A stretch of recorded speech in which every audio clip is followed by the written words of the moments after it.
Wabaddewo akasattiro n'okubuna emiwabo omuliro bwe gukutte ekisulo ky'essomero erya Nakanyonyi Girls Secondary mu kibuga Jinja mu kire kikesezza olwaleero ebintu by'abayizi bya bukadde na bukadde bwa nsimbi ne bitokomoka. Omuliro guno gutandise nga abayizi bakyali mu bibiina nga basoma puleepu era tewali muyizi n'omu akoseddwa. Abatuuze n'abazadde bagezezzaako okuzikiriza omuliro guno ne gubasinza amaanyi okutuusa poliisi ezikiriza omuliro weetuukidde n'etaasa ebimu ku bintu by'abayizi. Batusa omuliro guzikire betereza aba fire brigade ebintu bitandise dibere sawa 2 aya abaami bakubira amasimu balimba ati tuli wano ati mipiira gifiire ekintu bakyetoolemu guno mulimo gwa government iti mulimo gw'abantu. Nze ankomusa nze ni muzere mu isomero lino ati nabamukozi mu isomero lino abaana batasiza bintu by'abandi mudde mutwize dindi ayede mutwize byona biire. Poliisi y'Ejjinja etandise okunoonyereza ku kivuddeko omuliro guno. Abantu babiri ababadde batambulira ku pikipiki eya boda boda bafiiridde mu kabenje Musita ku luguudo oluva Ejjinja okudda Iganga. Omusasi waffe Busoga Fred Kirabira yalina ebikirawo. Abantu babiri be bafiiriddewo n'omulala omu n'akosebwa bya nsusso n'addusibwa mu ddwaliro ly'Ejjinja nga embeera mbi nnyo mu kabenje akagudde e Musita ku luguudo oluva Ejjinja okudda Iganga ekiro ekikeeseza olwaleero. Kigambibwa nti omugoba wa piki eya boda namba UEZ 485J eyabadde aweese abasaabaze babiri yakubye akagulumu piki n'emulemerera n'asuula abasaabaze mu mupiira gya lolero ku Lulana namba ZB 631BK gy'abadde agezaako okuyisa. Bano bonna babadde bava mu bitundu by'Ejjinja nga boolekera Iganga era nga bukeeredde nga n'amanya gaabwe teganategeerekeka. Poliisi yajjewo emirambo n'egitwala mu ggwanika eddwaliro ly'Ejjinja nga n'omugoba wa booda mu kiseera kino apookya na bisago mu ddwaliro lyerimu lino. Abatuuze mu bitundu by'e Musita bavudde ne bawanjagira poliisi y'oku nguudo nti eyongera amaanyi mu kulwanyisa obubenje obumaze abantu naddala ku nguudo zimwasanjala. Ekitongole ky'ensi yonna ekitakabanira okumalawo obulwadde obwa mukenenya ki UNAIDS kisanyufu nti bukyanga Ssaabasajja Kabaka empologoma ya Buganda Sseggwanga Kimera Frederick Ronald Mwenda Mutebyo w'okubiri asiima okukwata omumuli ogw'okulwanyisa mukenenya mu 2017. Obulwadde bwa mukenenya bukendedde n'ebitundu 79 ku buli 100 era tebalina kubuusabuusa nti olw'akaweefube w'omutanda ku nsonga eno saako eddoboozi lye eriwulirwa buli muntu bye bibala ebituukiddwako. Ekitongole kya UNAIDS kitegeezezza nti wakati w'omwaka 2020 ne 2024 wabaddewo okukendera okw'obulwadde bwa mukenenya okuva ku omutwalo gumu 84 okudda ku mutwalo gumu 145 kwaba abalwala ekibawadde essuubi nti ekigendeerwa ekyokumalawo obulwadde buno omwaka 2030 we gunaatuukira kijja kutuukirira. Omukwanaganya w'ekitongole kino wano mu Uganda Dr. Sala Nakku ategeezezza laadiyo y'embuga Kyabassa mujugumiza ggwanga nti bukyanga Sekesa agenda kati okujaguza emyaka 71 ng'azaaliddwa asiima n'akwata omumuli guno enteekateeka zaabwe zanguwa okutuukirizibwa. Bano bayozaayozezza Magulu Nnyondo Nantalinnya mu Kateebe olw'okutuuka ku mazaalibwa ge ng'aweza emyaka 71 ne basaba abavubuka bongere okuwuliriza eddoboozi lya nnyinimu ku bulwadde obwa mukenenya basobole okubwewala n'okubulwanyisa.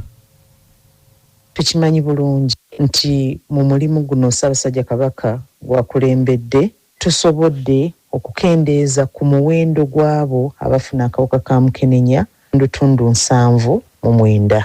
Ayibeene tusiima olw'omulimu ogwo omulungi gw'okoze.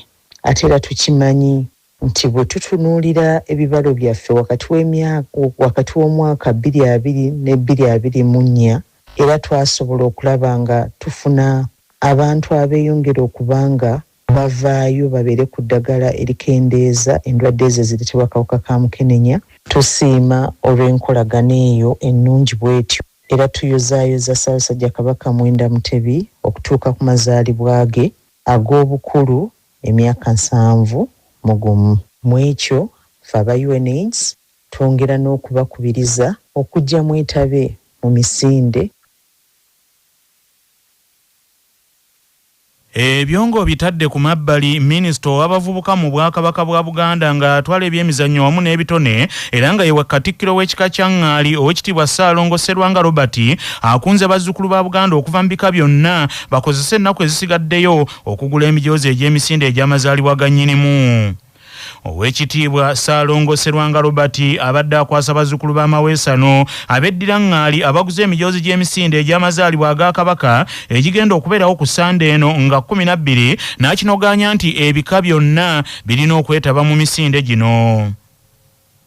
Njagala okwebaza nnyo jjajjaffe Maweesano olw'okutulungamya obulungi ne tusobola okuba nti buli nteekateeka y'Obwakabaka ekika kyaffe ekya Ŋŋaali kivaayo ne kikola omulimu ogw'ettendo.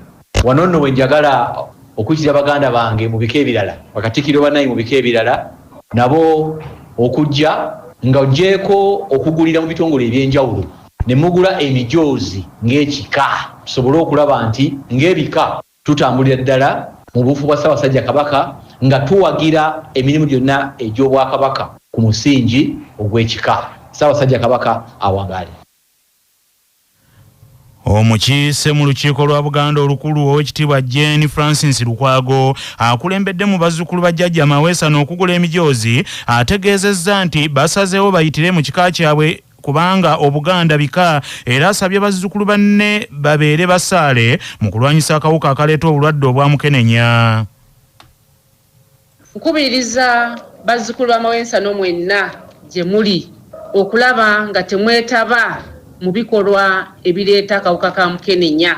Mukenenya akosezza nnyo abantu baffe bangi. Bannange abazzukulu twewala ensonga ezo. Bannange abazzukulu ba Ŋŋaali abafumbo munywerere ku baagalwa bammwe. Abavubuka abatannaba kufuna bufumbo mubeerewo nga mugumiikiriza musobole okubeera nga mwewala ebikolwa ebyo nga temunnaba kutuuka. Era nenkubiriza Obuganda bwonna ti eri bannaffe abaafuna akawuka ka mukenenya tubaagale tetubasosola.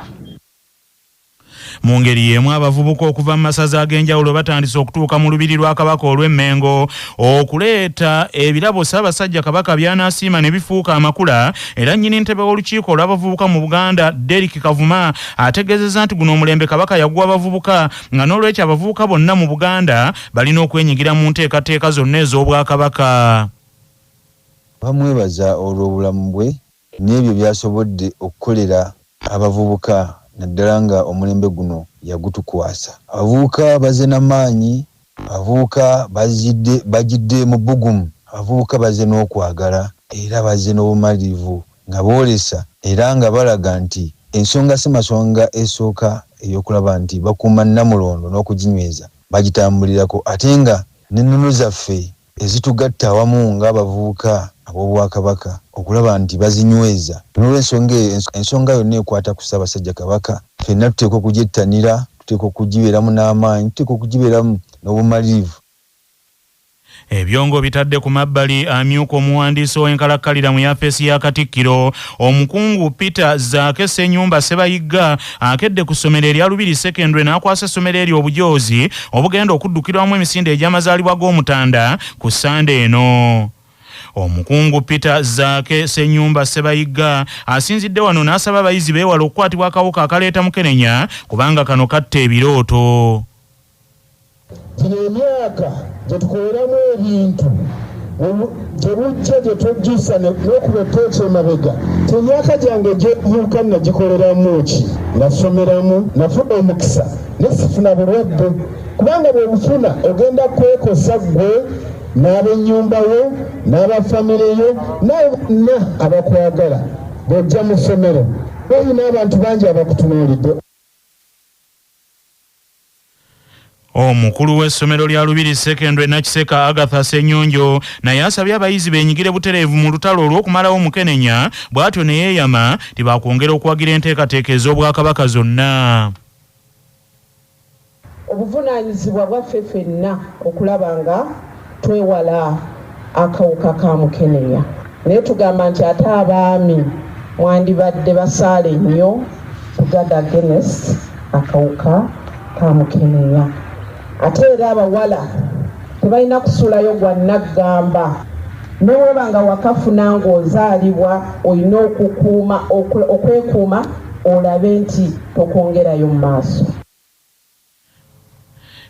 Ebyo nga bikyali awo enteekateeka enaagobererwa mu kudduka emisinde mu bunabyalo egy'amazaalibwa ga nnyinimu Ssaabasajja Kabaka mu ssaza Ssingo efulumiziddwa era abaddusi basabiddwa bagigoberere kw'ossa n'okugondera ennambika y'ab'ebyokwerinda mu misinde eginaabaawo ku Sande eno. Omusasi waffe mu Nassingo James Kaana Ssebuguzi abirina.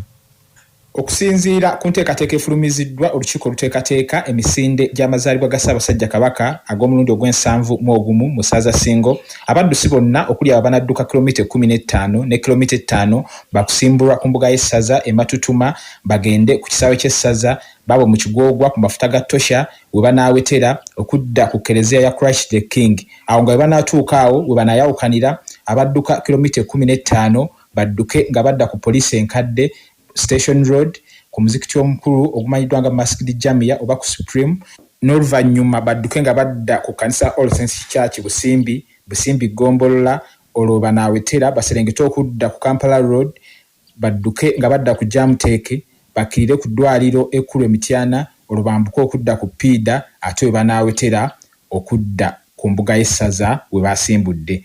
Akulira by'amawulire ku lukiiko lwa Mukwenda William Kaddu Nyanzi asabye abantu ba Ssaabasajja Kabaka abagenda okwetaba mu misinde gino okugondera ennambika egenda okubaweebwa ab'ebyokwerinda be banaasanga ku makubo gye bagenda okuyita.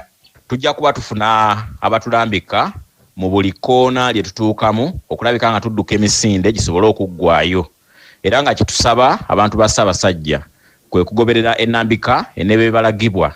Ku CBS FM, James Kaana Ssebuguzi, ndi Mityana. Manya obuvuna obuddo obw'eddembe lyo tonyigirizibwa. Ddembe lyo ery'obwebange. Ddembe lyakukyusibwako ab'olugaveemu. Ekifuba kikulemeddeko kikusiiwa kiraakira tekikutuka obussa bubi naawe alina ssenyiga nga takuggwako kozesa Lugave Cough and Flu Syrup. Ate gwalumizibwa alusazi nga zikuyisa bubi ofuna ekikeeto oba gaasi mu lubuto gwekozesa Lugave Alusa Syrup. Musange mu pharmacy ne drug shops zonna lyakakasibwa National Drug Authority. Kooti ya LC esooka ey'okubiri n'ey'okusatu tezikkirizibwa kuweesa muntu nga seesukka mitwalo 50 nga munnamateeka Judy Mbabaali bw'annyonnyola. Kooti ya LC 1 ne 2 ne 3 tezikkirizibwa kuweesa muntu ngasi esussa mitwalo 5. Engasi ze ssente kooti singa ekizuula nti gukusinze zeekusalira oliyirire munno. Engasi ya LC gyerina okuweesa omuntu yenna erina kubeera ya mitwalo 5 oba okukka wansi tesukka mu mitwalo 5.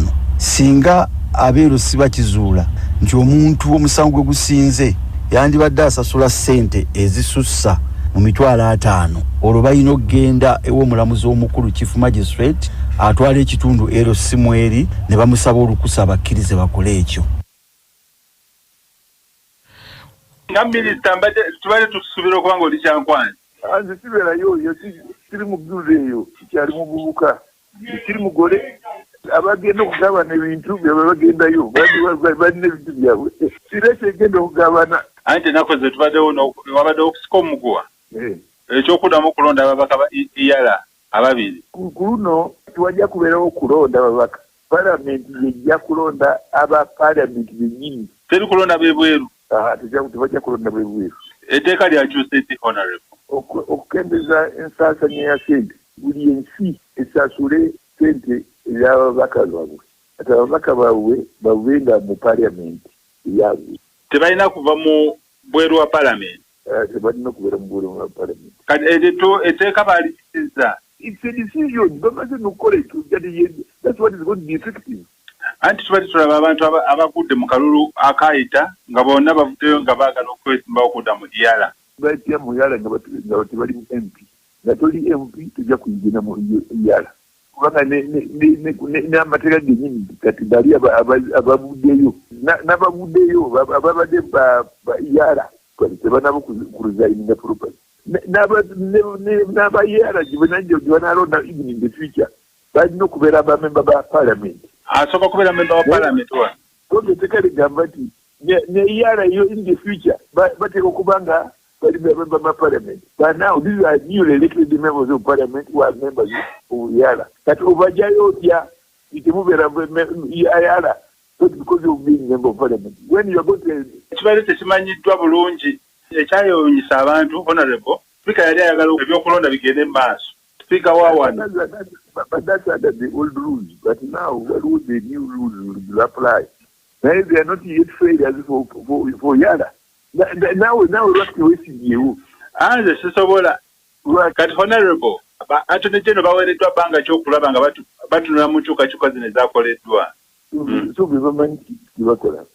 Tusobola okubalagira nti tukuwere ennaku bbiri. Bali bakugu. Bulumu bwabe all the time bagikola. Honorable, abasuubuzi bagamba nti omukago guno gwa East African Community tebagufunye mu bulungi nga bwe bali basuubira. Babadde basuubira ki? So ebyokusuubira n'obutaasuubira ebyokusinziira ku amateeka ge tuwomukeza. Yes, tulina procedure. Temulugunya tulina procedure. Ssentebe wa Kasiita mukulu Issa Ssekito agamba nti emisolo mingi gikyabinekebwa ku basuubuzi. Emisolo eyo awo tezigendayo. Awo siyongerako ebyo. Ebyo tubikolera na East Africa. Anti kati Uganda ye ssentebe wa East African Community. Naye Uganda nayo gavumenti mu Uganda. Engeri gavumenti ya Uganda gyefunamu sente zaayo. Eva mu budget ya Uganda. Enkola ebera ya Uganda. Etekwatagana naye omukago. Honorable. Anti awo nyine bwagambye kati omukago gwa East Africa gwateekawo Customs Union. Naye teyambye nnyo abasuubuzi tebannakifunamu kubanga emisolo tetusobola okuyamba mu buli kintu. Tuyamba ku bintu ebikwatagana mu mukago. Ayagala kusobola mu East Africa anyiige mu lugunya. Naye mu lugunya tulina enkola gye bandi bayisirizako. Honorable, bagamba system eri mu biwandiiko si mu nkola. Honorable, ng'omukago gukyagenda mu maaso naye ensonga z'okulwanagana nga zikyaganya okukolwako wakati naddala mu DRC Congo. Wadde amatago enkoko tezirwana. Onookola ki mu byenkoko abaana yaki naye nga kirutalo nnyo bawuli. Bw'olaba ekiri South Sudan. Waliwo internal problems, handling internal problems. Aba community basobola okuyamba bo nga bannanyiniyo batiisa okukola ki okubagonjoola. Tekyongera kulaga obunafu bw'omukago? No, eraga obuvunanyizibwa bw'omukago. Obutayingira mu nsonga ey'omunda nnyo. Honorable, nga tumaliriza. Okuva Uganda bwe yatuta obwa ssentebe bwa East African Community, bannayuganda basuubira ekipya. Ebyo sijja kubyogerako nnyo. Webyo ebyo bikwatagana n'omuntu mwennyini kyamaani. Siri kyamaani kisobola kumwogerera ndi muyambi nze ndi mu nkwawa. Palamenti n'ekumi ogirabye otya? Babadde abafumbi mu kiseera kyabwe bafumbye ne babasima nti mwebale kufumba. Nze yange badde mu East Africa. Ekyomukuze mubi oba mulungi siri mubaka kibadde mubaka. So simanyi kuneenya omuntu ali mubaka. Ripoti ezibadde ziraga nti oli omu ku baminisita badde batakiika nnyo mu palamenti. Tukiikakiika mu palamenti tugendayo okukola ki? Palamenti ngendayo okuteekawo ekintu ekisobola okuteeka. Nga nze kivooti nga kikubayo bululu. Kikola ki? Nze nkola ku bintu byange ebyo ebikwatako byenkolako. Ebitankwatako olekera ababikwatako. Omanyi kuwagala okukola buli kintu ekyo kikwezera okulinnya ku bigere by'omulala. Oyagala bangobeyo erina disipulini. Erina disipulini. Batukuza ddala kubeerawo obulimi. Tobeerera omululu nnyo. So yogenda okweyisa eyo nti njagala okulaga ti engeri gyendekanamu otwalayo udda lulyange. W'owulirira bino nga bannansi ba Djibouti bakedde kukkira busanduuko okulonda pulezidenti mu kalulu ka bonna pulezidenti Ismail Omar Guelleh mwayagalira ekisanja eky'omukaaga mu kulonda bangi kwe bagamba nti kwakiguumaaza ng'ente esula ku kyoto. President Omar Ismail Gwera atemera mu myaka egy'obukulu 78 Djibouti yakagifugira emyaka 27 okuva mu 1999 lwe yasikira kojjawe Hassan Guredi Abtidem eyamufujjako eddusu bwe yalinga ava mu buyinza.